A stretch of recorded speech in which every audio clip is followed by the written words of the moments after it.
कर लेते हैं लोकसभा चुनाव की। तो लोकसभा चुनाव के पहले चरण में मतदान के बाद दूसरे चरण के लिए सभी पार्टियां रैलियों में भरपूर ताकत झोंक रही है। प्रधानमंत्री मोदी आज कर्नाटक के दौरे पर रहेंगे। सबसे पहले वो चिकबल्लापुर में जनसभा करेंगे। इसके बाद प्रधानमंत्री मोदी बेंगलुरु जाएंगे और शाम को पैलेस ग्राउंड में एक जनसभा को संबोधित करेंगे। बेंगलुरु बीजेपी का गढ़ है क्योंकि यहाँ के तीनों सांसद बीजेपी के हैं।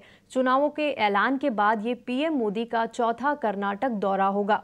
वहीं कांग्रेस नेता राहुल गांधी की भी आज बिहार के भागलपुर में रैली है। आपको बता दें कि राहुल गांधी यूपी के सपा चीफ अखिलेश यादव के साथ अमरोहा में पहली संयुक्त जनसभा करेंगे।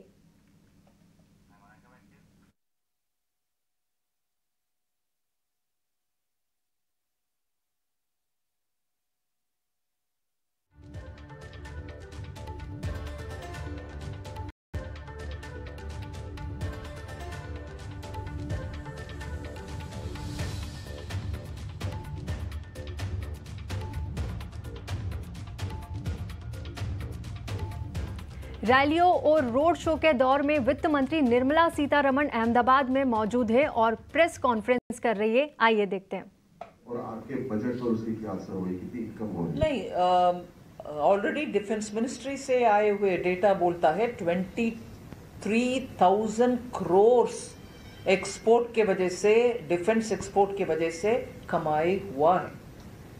और इसमें एक विषय, अगर वो चीज हम एक्सपोर्ट कर रहे हैं, हम इंपोर्ट करने का भी फिर आवश्यकता नहीं होता, क्योंकि वही चीज अगर हमारी इंडियन आर्म फोर्सेस में उसको चाहते हैं तो इंपोर्ट करने के बजाय इधर से ही प्रोक्योर कर सकते हैं। इंपोर्ट बिल भी कम होगा, एक्सपोर्ट अर्निंग्स भी ज्यादा होगी।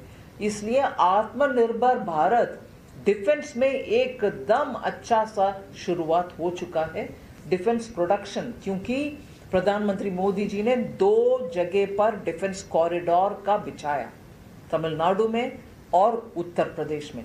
दोनों जगह भारत के ओन इन्वेस्टमेंट भी और विदेश में से इन्वेस्टमेंट जो आ रही है डिफेंस प्रोडक्शन के लिए भरपूर आ रही है। और इसके असर छोटे छोटे उद्योग जो उसके आसपास में रहते हैं, वो एंसिलरी यूनिट, ऐसे एंसिलरी यूनिट्स हो रही है, वो मैन्युफैक्चर कर रहे हैं कंपोनेंट्स को और एक्सपोर्ट भी कर रहे हैं, हमारे लिए भी प्रोड्यूस कर रहे हैं। बहुत ही अच्छा पॉजिटिव असर है इसका।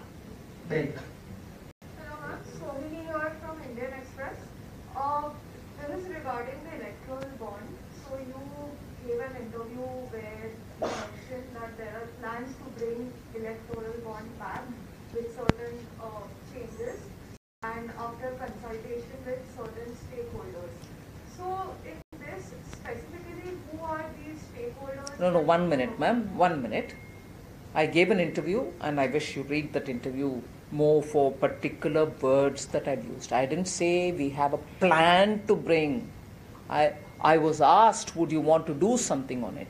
I said, if we have to do it, we will certainly have to see how all the stakeholders are going to give us our inputs. It should certainly be better than what this electoral bonds were. This was much better a step than what was prevailing earlier, where there was no regulation, no law, no nothing governing. It was free for all. This brought in a certain transparency in that both the bond buyer and the redeemer are putting their monies into the bank account.